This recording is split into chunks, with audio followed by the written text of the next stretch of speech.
Now so far we've seen how to define a function and call a function. Now when you call a function, Python essentially executes the code that you contain in the function's body. Now so far all we've done is printed a welcome message in the form of a string to the screen. But I just want to spend a brief moment observing what this means. So as you can see, we've defined our welcome function, and if I type welcome with a set of parentheses, we end up printing hello and welcome, how are you, to the screen. And this is because we've included a print function inside the function definition. Now if we think of the statement print hello, what type of object are we working with here? Now you may be thinking we're working with a string object here because we're printing hello to the screen. But if I place this inside of the built-in type function, you can see that we print hello, but we also return an object of none type. So you can see here, if I take a look at the type of welcome, we can see that welcome is a function, and if I take a look at the type of a function call on welcome, we can see that we return an object that is of none type. And we can't really do a lot with none type objects, whereas we could do something with string objects. So if I try to call the welcome function and then place a dot and try to access a method called upper, you can see that when I run this, we print hello and welcome, how are you, to the screen, but we also run into an attribute error telling us that none type object has no attribute upper. And this makes sense, we're returning a none type object and we can't call a method to work with this object because it doesn't have the respective attributes. Now the beauty of functions is that they can bring back a result in the form of an object that can then be used in other objects, which can then be used in other objects and so on. And we can use what is known as the return statement to end the execution of the function call and return the result back to where the function was called from.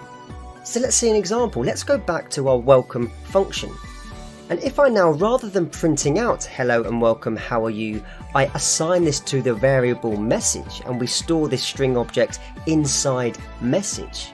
After this line of code, I can place the keyword return and then I can return the variable message, which we know stores a string object. In other words, we are going to return a string object once this code is executed. So if I now run this function definition and then call the welcome function by putting welcome with a set of parentheses, you can see we still print hello and welcome, how are you, to the screen. And if I take a look at the type of welcome, we can still see that it's a function. And if I take a look at the type of a call on the welcome function, you can see that we return a string object. And if we think back to our string section, what can we do with string objects? Well, if I call the welcome function, we know we get a string object. I can then place a dot. I can then put upper with a set of parentheses and call the upper attribute on this string object. When I run this code, we print hello and welcome, how are you, in capital letters to the screen. So by returning an object through a function, we can then use that object elsewhere in our code. Now the statements after the return statements are not executed, so if we were to return something and then continue writing code, that code will not be executed. And the returned object is known as the function's return value, and we can use these return values to perform further computation in our programs.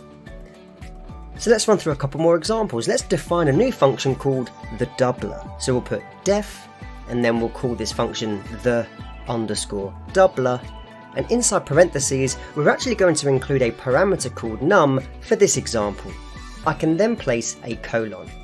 I'm then going to create a variable called result, and I'm going to set this equal to num, which will be passed into the function, times 2. I'm then going to return result. If I now call the function the doubler and then put a set of parentheses, and inside the parentheses we pass in a number, let's say 15, you can see that when we run this code, we get 30 returned. And if I take a look at the type of object we are returning, so if I put type with a set of parentheses and then put the function call on the doubler and pass in 15, you can see that we return an int object. So I can now use this object in our code knowing that we'll be using an integer value. And let's do one more example. Let's create a new function called play_again, and inside parentheses I'm going to place a parameter called answer. I'm then going to put if answer that's passed into the function equals yes, then return true, else return false. So you can see here we have two return statements. Now if we pass in the argument yes into the answer parameter, we will return true as a value which we know is a bool object, and the else return false part of the statement will not be executed because we would have returned true. If answer doesn't equal yes, we will return false. So if I put play_again and inside parentheses we pass in the string yes, you can see that we obtain true. And if I put play_again and inside parentheses pass in the string no, you can see we return false. If we were to check the type of object we're returning, you can see that if I put type and then execute a call on the playAgain function and pass in the string yes, we can see that we return a bool object. So if I wanted to, I could now use this object inside other code. So I could create a conditional statement. So let's put if play_again and inside parentheses we put the word yes equals true. So when we execute the play_again function with the argument yes, if that equals true, which we know it would do from our function definition, we will then print great choice, let's play again. Else I will print see you next time.